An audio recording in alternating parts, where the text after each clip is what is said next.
Assalamualaikum. Sampurasun. Kumaha damang? Alhamdulillah. Puji sinarang syukur disanggakeun ka Allah Subhanahu wa taala anu parantos maparin karunia anugerah sinareng kesempatan kanggo ibu ngalaksanakeun pengajaran basa Sunda di kelas 3.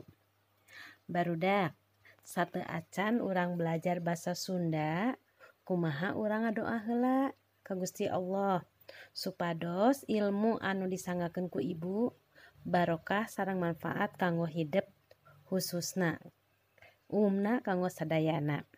Mangga urang dikawitan ku ngadoa heula, ngawitan baca basmalah.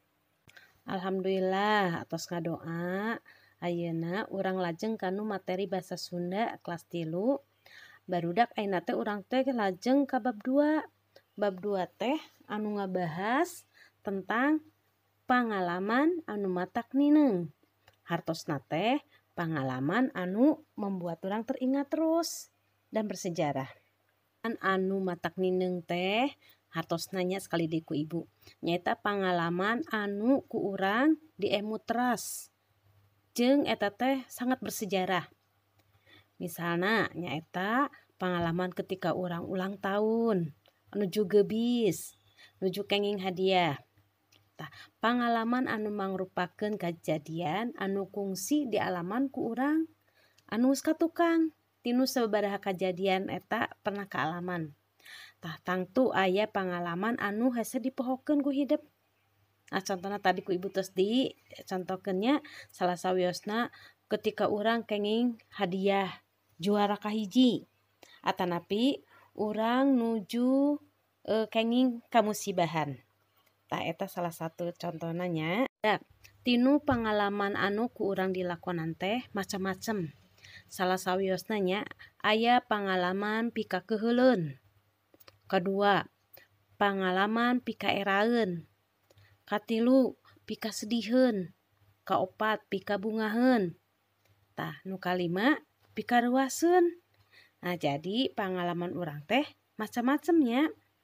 Engke ku hidup pangalaman-pangalaman eta teh sok didamelkeun, ditulis. Contohna pika keheuleun teh naon tah? Misalna buku urang teh ditambut ku rerencangan teu wartos heula. Kan eta mah tak pika keheuleun nya. Nu kadua pika eraeun. Urang pernah papang dinu lancingan. Eta pika eraeun. Nu katilu pika sediheun. Misalna urang teh kenging kamusibahan handphonena ical, bukuna ical, artos bekal ical.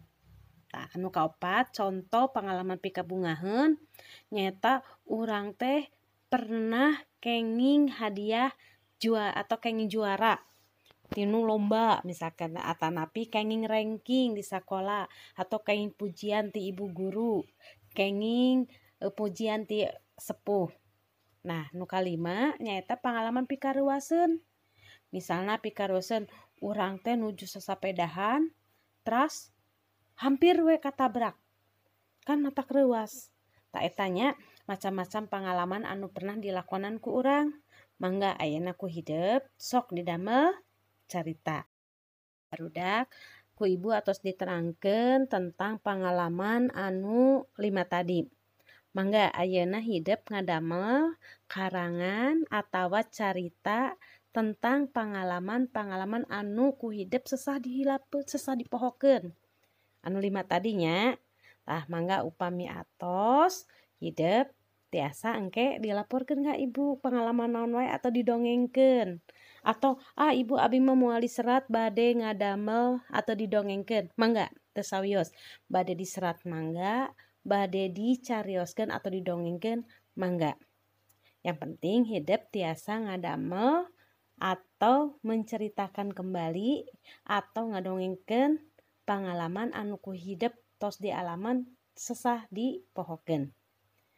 Kitu nya barudak sok ayeuna mah geura nyanak buku tulisna diserat pangalaman anu tadi teh. Sateu acan hidup ngadamel tugas ku ibu bade dipasihan kamus alit. Mudah-mudahan tiasa ngabantos hidup tina ngadamel karangan pengalaman etanya. Mangga eta diaos kamus alitna atanapi tiasa na Google mirarinya na Google Asisten. Mudah-mudahan tiasa nggak bantos kahidep ngadamel karangan tentang pengalaman. Ina mun sakieu pengajaran ti ibu, mudah-mudahan anu didugikeun ku ibu hidup tiasa ngartos sareng janten amal ibadah khususna kanggo ibu, umumna kanggo hidup sadayana. Mudah-mudahan hidup tiasa ngerjakeun tugas ngadamel dongeng tentang pengalaman anu 5 tadi. Mangga ku ibu diantos hasilna bade di-share ka ibu atanapi batitip ka wali kelas mangga. Sakitu wae panginten ku ibu tutup ku doa Rabbana atina fid dunya hasanah wa fil akhirati hasanah wa qina adzabannar. Wassalamualaikum warahmatullahi wabarakatuh.